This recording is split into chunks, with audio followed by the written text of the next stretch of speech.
بسم اللہ الرحمن الرحیم۔ چنار ٹی وی میں ایک مرتبہ پھر آپ کو ویلکم۔ ناظرین، یہ وہ زمانہ ہے جب پاکستان میں 2018 کے انتخابات کا تھبل بج چکا ہوتا ہے۔ پاکستان کے موجودہ وزیر اعظم عمران خان صاحب عمرے کے لیے رخت سفر باندھتا ہے۔ ان کے سفر میں ان کے ساتھ ان کا ایک قریبی دوست بھی شامل ہوتا ہے۔ خان صاحب جب طیارے میں بیٹھتے ہیں تو ان کا یہ دوست نظر نہیں آتا ہے۔ پوچھنے پر پتہ چلتا ہے کہ خان صاحب کے اس دوست کا نام ECL میں شامل ہے۔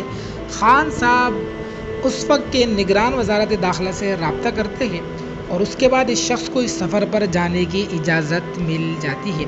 پاکستانی میڈیا میں پہلی مرتبہ اس شخص کا ذکر آتا ہے۔ عوام حیرت میں پڑتی ہے کہ ایسا طاقتور شخص آخر کون ہے جس کی بیرون ملک جانے پر پابندی ہٹانے کے لیے وزارت داخلہ بھی اپنی خدمات پیش کرتی ہے۔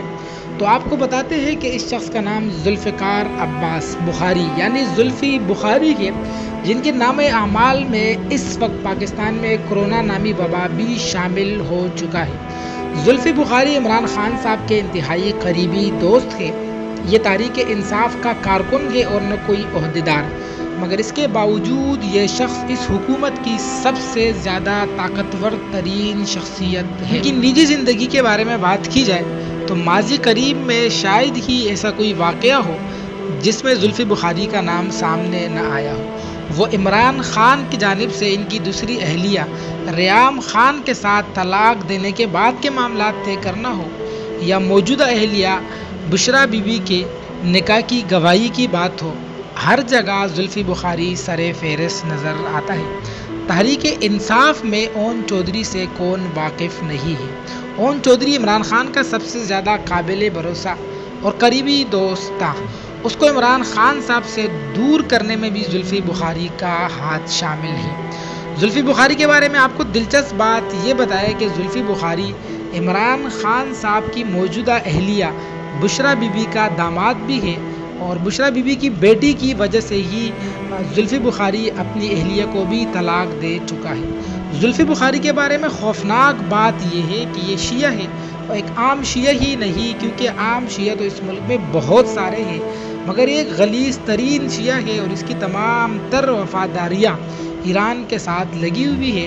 اس کی سب سے واضح دلیل یہ ہے کہ چند ماہ قبل ہمارے ملک کے وزیر اعظم جناب عمران خان صاحب نے سعودی عرب کا دورہ کیا تو سعودی عرب نے دورے سے قبل خصوصی طور پر یہ پیغام بھیجا کہ آپ کے وفد میں زلفی بخاری شامل نہ ہو، کیونکہ زلفی بخاری ایران کے قریب ہے۔ سعودیہ کے اس پیغام کے پیچھے ایک سوچ تھی کہ ہمیں زلفی بخاری پر اعتماد نہیں، لیکن افسوس ہزاروں میل دور رہنے والے لوگوں پر تو یہ بات واضح ہو گئی کہ زلفی بخاری پاکستان کے بجائے ایران کے ساتھ مخلص ہے، لیکن قربان جاؤ ہمارے ملک کے وزیر اعظم کی دوراندیشی پر کہ انہوں نے زلفی بخاری کو پرسنل سیکریٹری رکھ لیا۔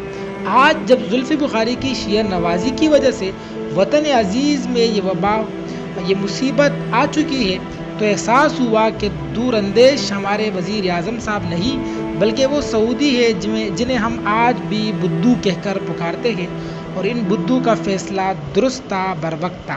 عالم اسلام کے معروف لیڈر اور مسلمانوں کے دل کے دھڑکن ملیشیا کے صدر محمد مہاتیر نے کیا خوب کہا تھا کہ دنیا کا کوئی بھی شیعہ چاہے وہ کسی بھی ملک کا شہری ہو، اس کی تمام تر وفاداریاں ایران کے لیے ہوں گی، نہ کہ اپنے وطن کے لیے۔